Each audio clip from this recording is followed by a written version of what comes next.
everyone. We've been reading C.S. Lewis's Mere Christianity, portions from it, and we left off with the question of what does God do and what do I do? Before we actually read what Lewis says, we're going to read the passage he is talking about in this comment. But the idea of grace is a difficult one for people. And this is not just difficult for Jehovah's Witnesses. I think it's difficult for all people, but particularly adults. Because we don't believe in grace or free, undeserved, or at least we have a hard time accepting an undeserved gift. So that's because we grow up hearing things like there's no free lunches in this world. And that has always been the case. That's why in the New Testament, when people were hearing the gospel, one of the first things they asked was, what must I do to be saved? So we haven't changed much. This has always been something that is a problem for us to accept as humans. The passage of scripture that Lewis actually talks about is Philippians 2, verses 12 and 13.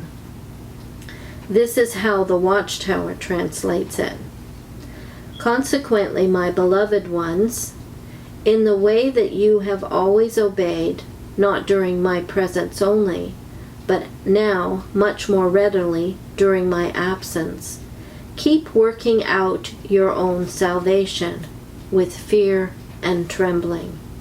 For God is the one that for the sake of his good pleasure is acting within you in order for you both to will and to act. So this is a very comforting passage. We will read it in a couple of other translations as well, because they change a bit of the wording, and I think it helps you to understand it. So first we'll look at how it's translated in the King James Version. Wherefore, my beloved, as ye always obeyed, not as in my presence only, but now much more in my absence, work out your own salvation with fear and trembling. For it is God which worketh in you, both to will and to do his good pleasure.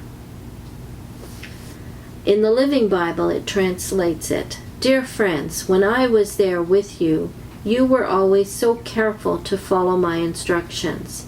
And now that I am away, you must be even more careful to do the good things that result from being saved.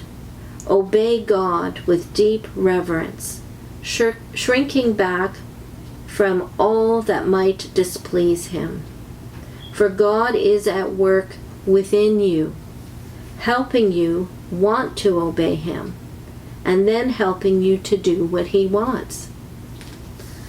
The Phillips Bible translates it, So then, my dear friends, as you have always obeyed me, and that not only when I was with you, now even more in my absence, complete the salvation that God has given you with a proper sense of awe and responsibility.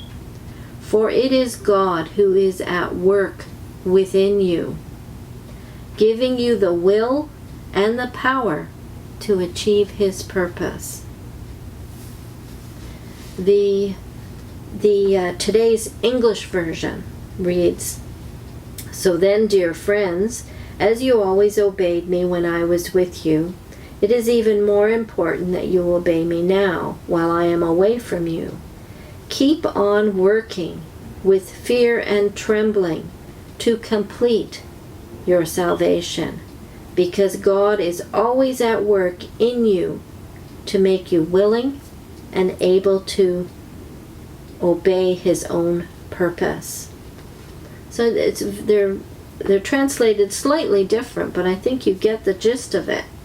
The New English Bible says, So you too, my friends, must be obedient, as always, even more now that I am away than when I was with you. You must work out your own salvation in fear and trembling, for it is God who works in you, inspiring both the will and the deed for his own chosen purpose. So then this is the comments that Lewis makes about this text. The Bible really seems to clinch the matter when it puts the two things together in one amazing sentence. The first half is, work out your own salvation with fear and trembling, which looks as if everything depends on us and our good actions. But the second half goes on, for it is God who worketh in you, which looks as if God did everything and we nothing. I am afraid that this is the sort of thing we come up against in Christianity. I am puzzled, but I am not surprised. You see, we are now trying to understand and to separate into watertight compartments what exactly God does and what man does when God and man are working together. And of course, we begin to thinking it is like two men working together, so that you could say, he did this bit and I did that. But this way of thinking breaks down. God is not like that. He is inside you as well as outside. Even if we could understand who did what, I do not think human language could properly express it. In the attempt to express it, different Christians say different things. But you will find that even those who insist most strongly on the importance of good actions tell you need faith. And even those who insist most strongly on faith tell you to do good actions. At any rate, this is as far as I go. I think all Christians would agree with me if I said that though Christianity seemed at first to be all about morality, all about duties and rules and guilt and virtue, yet it leads you on, out of all that, into something beyond. One has a glimpse of a country where they do not talk of those things, except perhaps as a joke.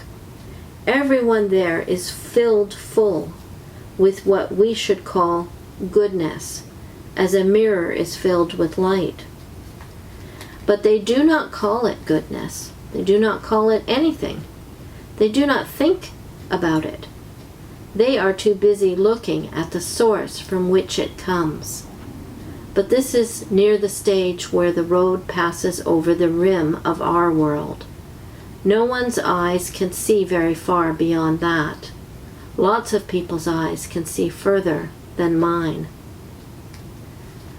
I'm going to link 3 videos this time because I couldn't decide. The first one is JW's Are You Saved Before Works, By Works, For Works? No, by grace, for works. I better say that one again. Jehovah's Witnesses. Are you saved before works, by grace, for works? And the second one is, are JWs governed by law or grace, faith, and love? And the third one, do JWs really believe grace, salvation are gifts, as is faith? And next we're going to talk about what is theology and who needs it.